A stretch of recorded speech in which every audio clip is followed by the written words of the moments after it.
let's stop for a second. On May 13th, 2025, I found a manga panel that was posted out of context on my Instagram feed when I was doom scrolling for a while. It got me curious, so at that very moment, I took a screenshot of it, used Google Images to find out about said manga, searched it up online, and proceeded to read a good chunk of it for about a week or so, at least for what I can remember. It was a roller coaster ride, to say the least. But then, about 5 to 6 months later, I thought, what if I scroll around on Instagram to find manga panels out of context, screenshot them, find them, read them, compile all my thoughts on them for a full video as an experiment of sorts, and make a case for whether or not finding new manga recommendations is plausible via Instagram posts. Is it a dumb idea? Yes it is. Hence why I'm doing it in the first place. That and letting my curiosity run wild. So I did just that, and I found a few, which are the following: The Beautiful Doll's True Nature by Asake Sagiri, Ogami's Not So Ordinary Life by Miyu Morishita, Garuru Girl by Hara Satoshi, Blooming Love by Daichi Kawada, oh boy, Kawan-sama wa Akumade Choi by Nonka. 花運様はあくまでちょろい。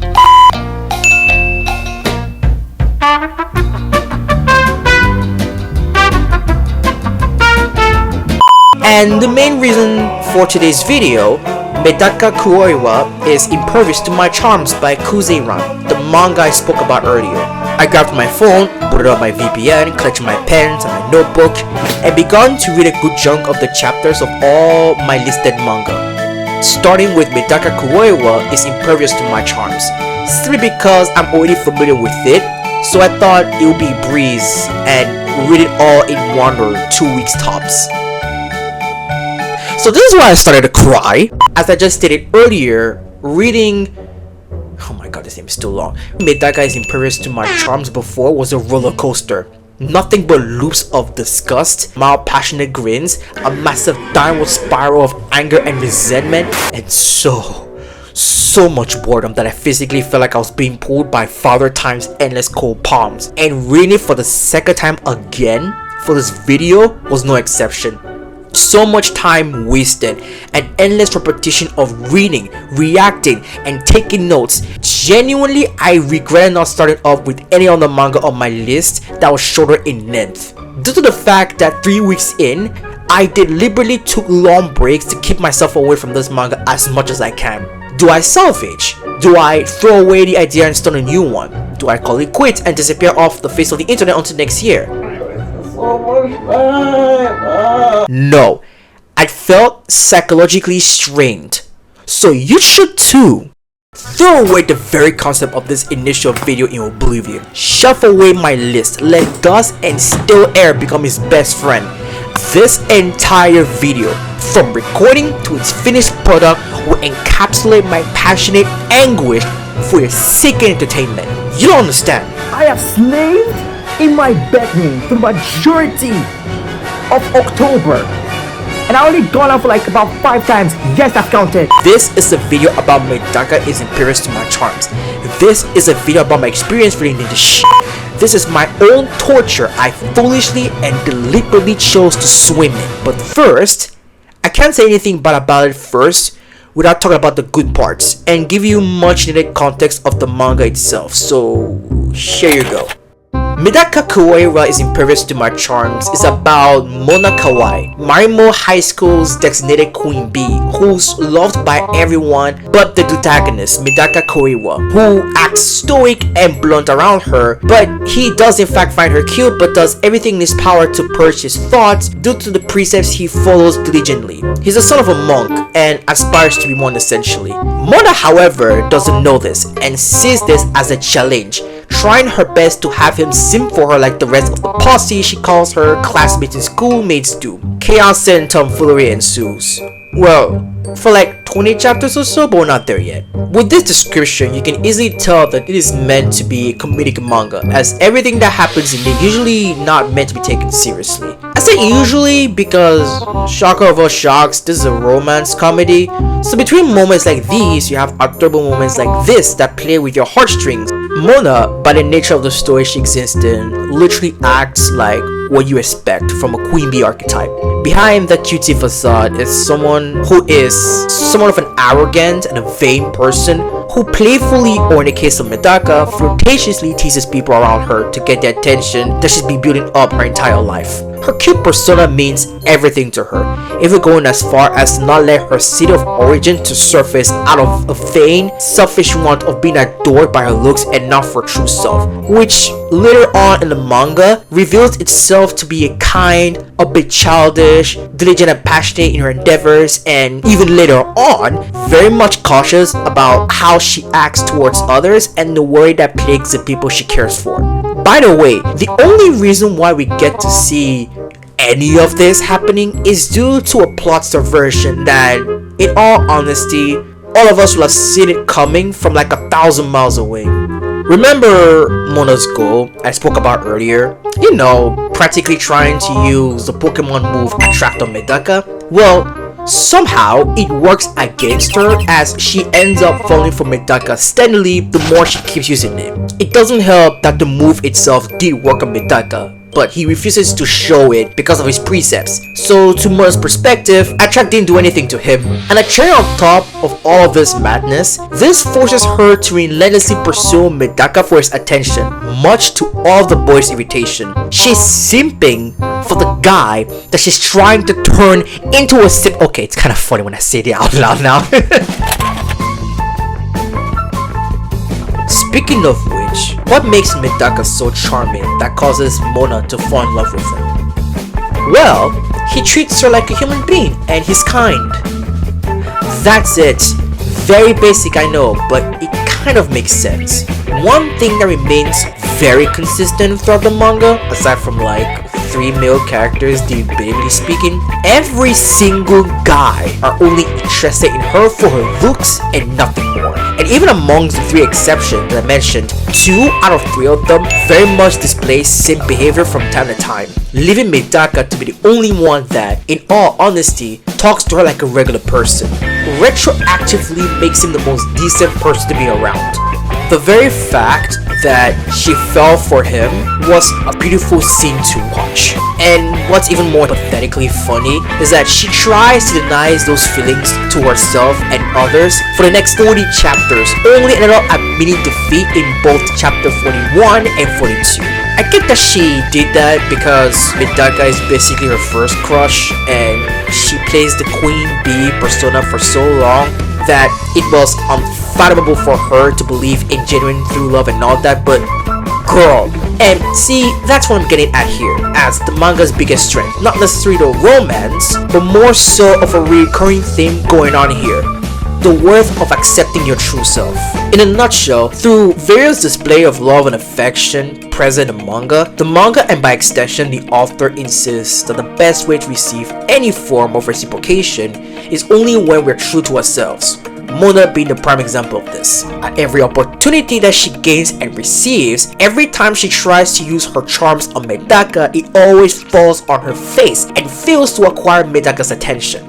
However, it is only when she acts as herself, either by honesty or by accident, that she ends up getting any sort of attention from Medaka. You don't need to put up a face for people to like you. Just being who you are is enough. I'll admit, this argument is a bit wonky given the type of manga I'm reading, but I'll still argue in favor of it as in the entirety of Mona's life up until the present manga, in exclusion of her family, she only has one friend she's super close with, even till this day in the current manga timeline, whatever. It's after that she steadily reveals her true self that by the latest chapter she has gained way more friends than before, including the one guy she's falling hard for. And it's not just her alone, as some characters like Asahi and Tomo have gone through similar arcs of their own, either running parallel to Mona's arc, like her friend Tomo, whom before thought she wasn't worthy of being loved due to the perceived persona that she had, with exception that her persona stemmed from what her peers before assumed to be, rather than it being created, or running in contrast to Mona's arc like Asahi, who remains true to herself partially through the recognition of her own crush for Medaka and owning up to it, unlike Mona, whom before was stuck in denial for the past 40 plus chapters. There are other characters like Tsubomi and even Medaka who are currently experiencing their own arcs pertaining the same thing, with Tsubomi who's adjusting to reciprocated attention she's been getting after being encouraged to come out of her timid bubble and experiencing the world with her friends, and Medaka who, just like Mona before, is in constant denial of his true self as he's having an existential battle between allowing himself to express himself and his dedication to his precepts. Other characters, however, do play supportive roles, either guiding and encouraging the peers to be themselves, for instance, Sho and Yuzuro's advice to Medaka, same with Minami's aid towards Asahi, and Mao's aid towards Mona, or become foils to the main cast, like how Mona much later on in the manga has an altercation with Karen, a new student in her school who is practically who Mona was before. Aside from all the talk of themes, any other good thing I can point out about the manga includes the art style that is really good, at best used in moments like these that got me smiling, and the surprisingly mature display in the whole love triangle nonsense. As, despite competing for the same guy, both Mona, Asahi, and Tomo both encourage each other to pursue their wanted romance with Medaka, all the while helping each other every now and then. Also, I do have a few lists of characters in this manga I can confidently say are my favorites, though I'll briefly mention how I feel about the others as well. Let's begin. Tsubomi is my favorite character by far. A supportive friend to Mona who, in spite of her timid nature, knows her worth, and also because of her friendship with Mona, she asserts herself to protecting her happiness, even going as far as to assess Medaka to make sure he doesn't carry any sort of red flags, as she herself hasn't fully bought into Medaka being a good fit for Mona. Oh lord, she's so precious. Unfortunately, she's only second to Mao, Mona's brother, who is the GOAT, the king, the absolute cheeky sly little brat. He is the best. Although Minami carries third place as one of my favorite characters due to her observant nature, sly demeanor, and admirable support for her friend Asahi, Minami scares the shit out of me. Asahi is surprisingly the most mature out of everyone I mentioned in this video. Anri was a breath of fresh air when she was introduced, you'll understand later, but afterwards she's cool. Yeah, I have no attachment towards this character, but she's cool. That's all I can say. She's cool. Sho and Yuzuru are meh. Tomo was a bit much, but a really cool character nonetheless. Right until chapter 68. You were the chosen one! You were supposed to help Mona, not compete against her! Why? Oh. You fell in love with him because he said kind things to you. Shut the f*** up, you can do better than this. Karen is the most insufferable character to have ever been introduced. I've got a bone to pick with that f***ing idiot, and in spite of how much I've spoken about Mona, I have heavy mixed feelings about this character, especially towards the later chapters. Especially towards the later chapters of the manga. Okay. This manga, as I stated before, has been a roller coaster ride of varied emotions every single week. I've spent about, 2 pages worth of my script, giving it its due praises that it deserves. But now, permit me for the next 3 pages to articulate all the aspects that this manga calls my blood boil, of which I'll start with, frankly, a mild issue, and I have to address it here. Remember a few minutes ago when I mentioned that Mona uses her charms to woo Medaka? Well, I've been holding back my footages and omitted one detail the entire time. As per the tags that this manga has on his belt, Mona's primary method of charming Medaka is by flaunting her body at him. Yes, as you can imagine, it happens so many times in the manga, though granted it occurs less and less with each chapter's release, to the point that so far, as of recording this, from what I can remember, it's either super tame in comparison to, this, or it's nowhere to be found. That being said, What I just said is an observation, not a justification. If you were planning on reading this manga but are turned off by all of this, good on you. Justifiable even. The only reason why I kept reading it, even back in May, is A, because I'm a sucker for romance, which then enables my curiosity to run rampant. B, I'm quite ashamed to admit this, but I've seen / read stuff way explicit than this. And C, the persisting existence of fan service and the gags stemming from it has existed in so many manga and anime that I've read / watched and not read / watched for so long, especially in those aimed at the demographic of shonen or young boys, that I've become quite numb to it. It does annoy me from time to time.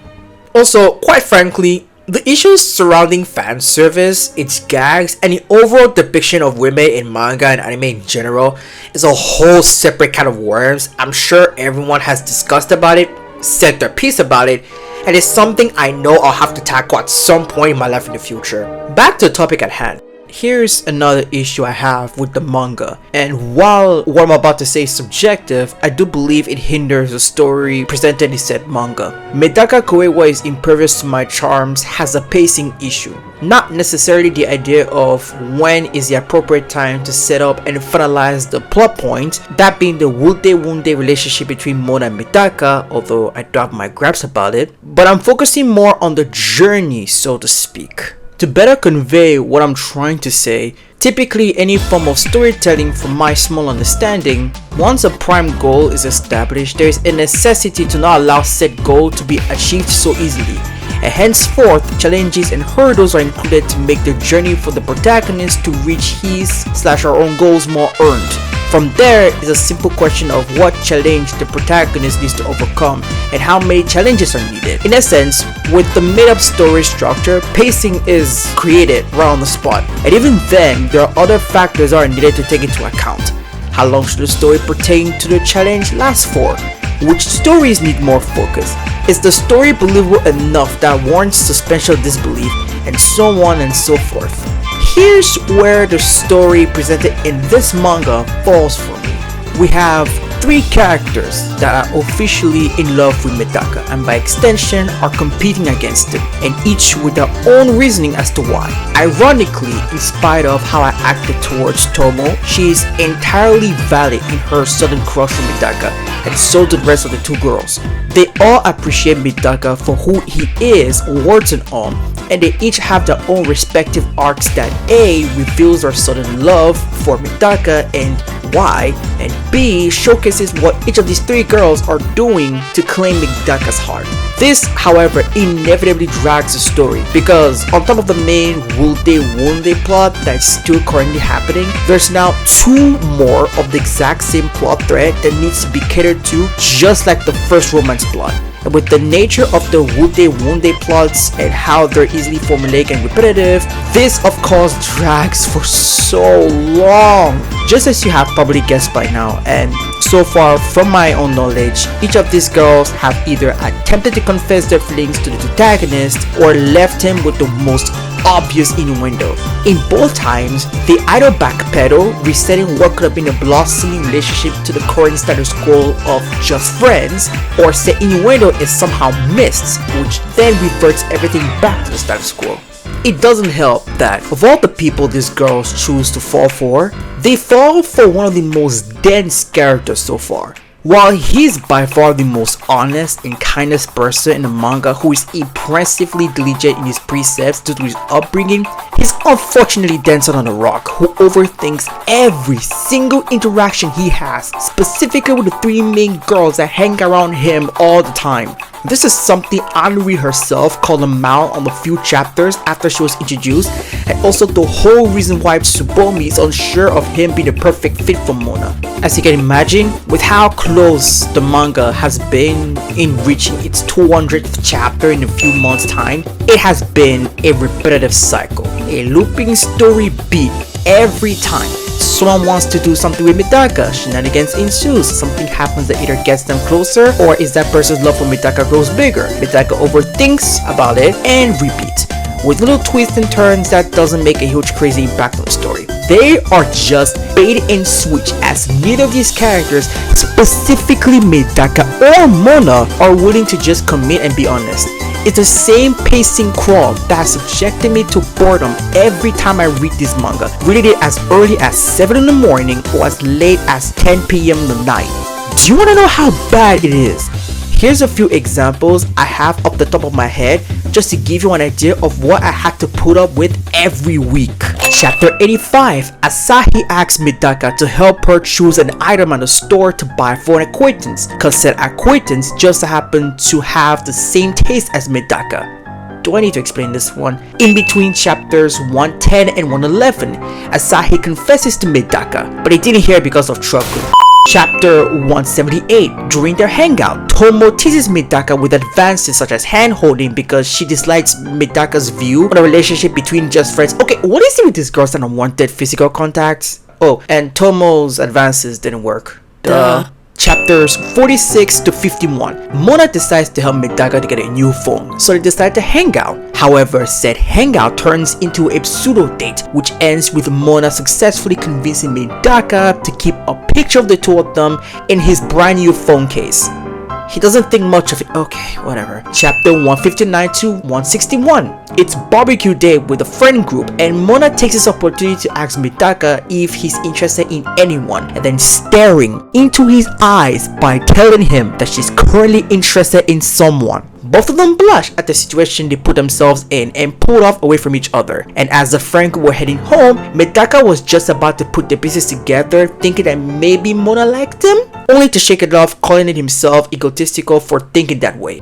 Oh my god. Chapter 194, Tomo tells Medaka, and I quote, "Someone like ya is my type." He asks her if they can remain friends a few chapters later. Damn! And most unknowingly, chapter 175. Context, and this is an oversimplification. A chapter before, Mona pulled a metaphorical trigger and kissed his crush on the cheek, indirectly confessed her feelings, and ran away. Medaka from beginning of chapter 175 was very confused, so towards the end he asked a simple question. Was the kiss that she gave him a prank or not? Mind you, he asked his friends before for a second and third opinion, getting mixed results. So what does Mona say to him? Mona-chan, was that really just a prank? I went and asked her. How will she respond? How will she respond? It was just a prank. A prank that I would only pull on you.